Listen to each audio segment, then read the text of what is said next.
4 common mistakes that real estate wholesalers do that you need to avoid at any cost. I will show you these 4 common mistakes and how to avoid them in this quick video. So, mistake number 1 is not searching for buyers fast. A lot of wholesalers, once they get a deal under contract, they hit the brakes, which is the exact opposite of what they need to do. So, basically what happens, they work very hard to get one deal, and once they secure that deal, they hit the brakes on that deal and they start searching for another deal. Well, that's the exact opposite of what they should do. Why? Because simply this will lower your chances of finding a buyer, and 2, will cause you issues with the sellers because you're not getting them any updates, and all sellers will require updates.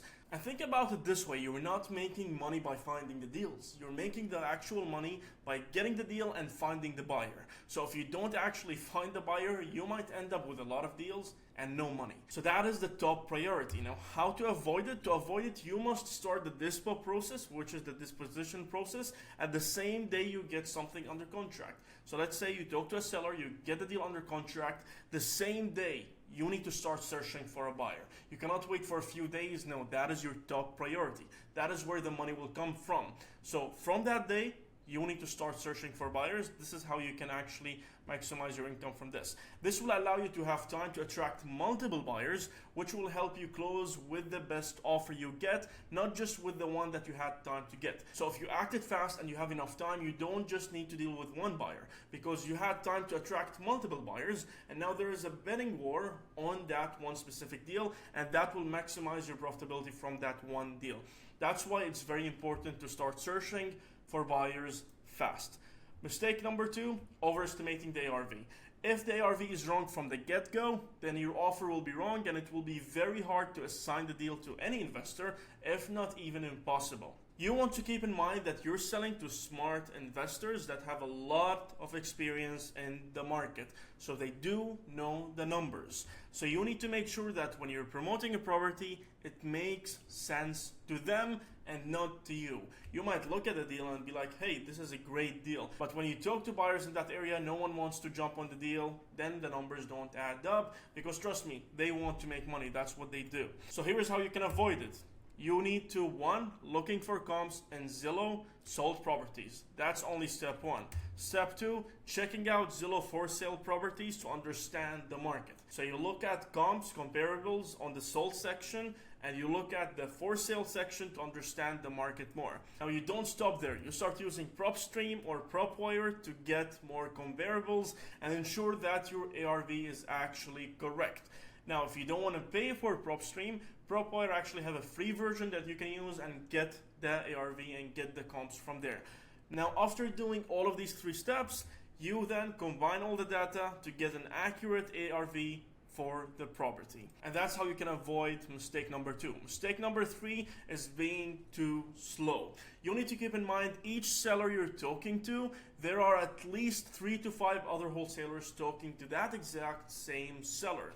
So the only way to stand out is by being extremely fast, or you will lose a lot of deals. Now, why you only stand out by being extremely fast? Because other wholesalers are following the same formula to calculate their offers. So all the offers might be exactly the same or very close to what you have to offer. That's why you have better chances by contacting that seller fast, staying on top of everything, and making sure that you're building the right relationship with the seller fast, because then if they trust you a little bit more, they will go with you even if you have a lower offer sometime or the same offer as another wholesaler.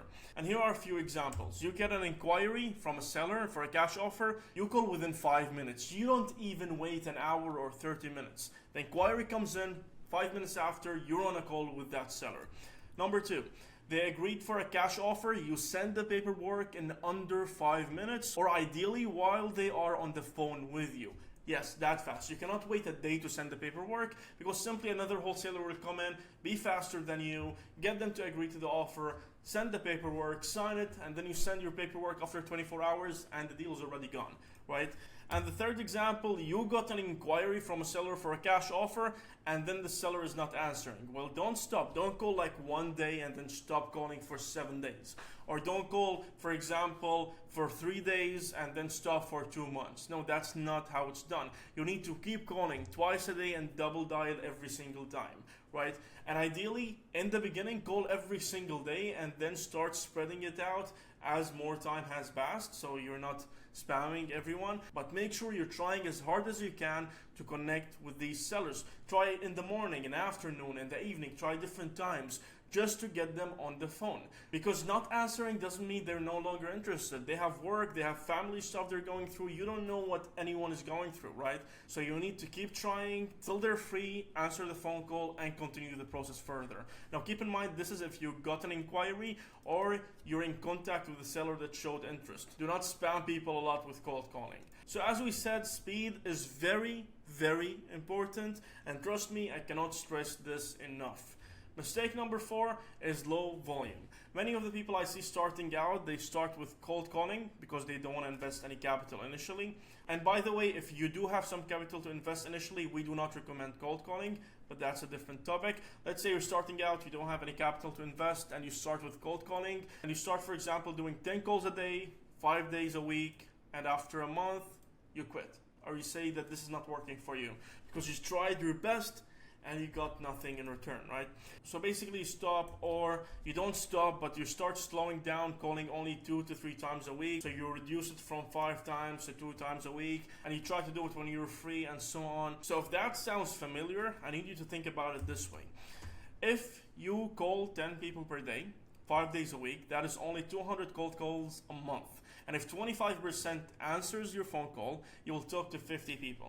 Out of this 50 people, only 25% shows interest. That is only 12.5, basically 12 to 13 people. And then you get out of these 12 to 13 people, only 1 to 2 actually motivated sellers. So now here's what you're doing, and tell me if that makes sense to you.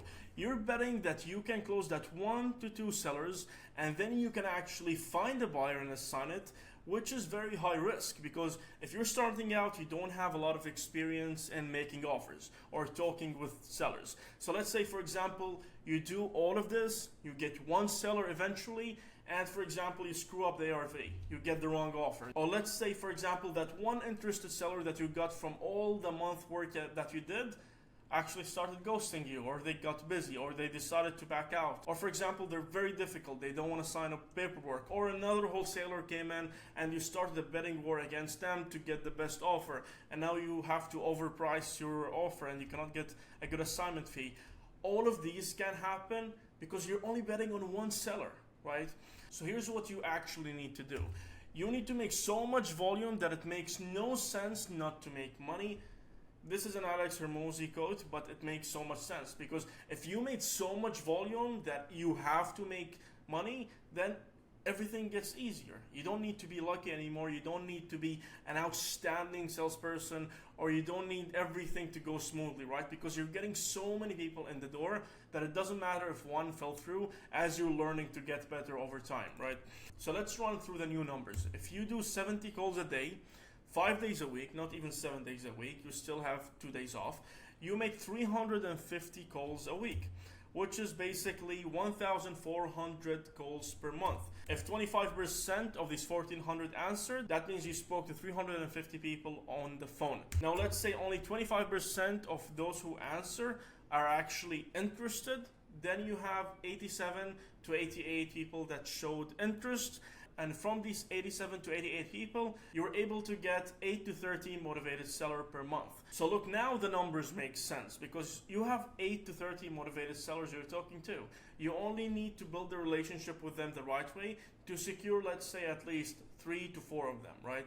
And then you'll be able to have deals under contract. Now keep in mind, 70 calls a day, this is what you should do.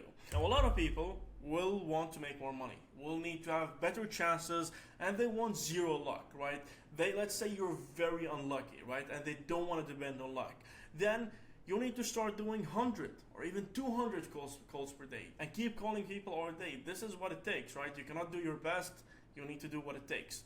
And that's basically what it takes. If you do that much volume, if you keep calling people, eventually not only you will start looking up deals, but you will improve on the phone, you'll improve your skills, and then you take all that money that you made with cold calling and invest it in a marketing system that will start generating qualified motivated sellers to you. So instead of doing cold calling and actually reaching out to people, Now you can invest the money that you did from cold calling in a marketing system that brings these motivated sellers to you. And that's where the game actually starts, right? This is the season to put your head down and run through calls all day, because once you have some capital to invest, everything will be easier from there. And these are the 4 mistakes that you need to avoid them and how to avoid them.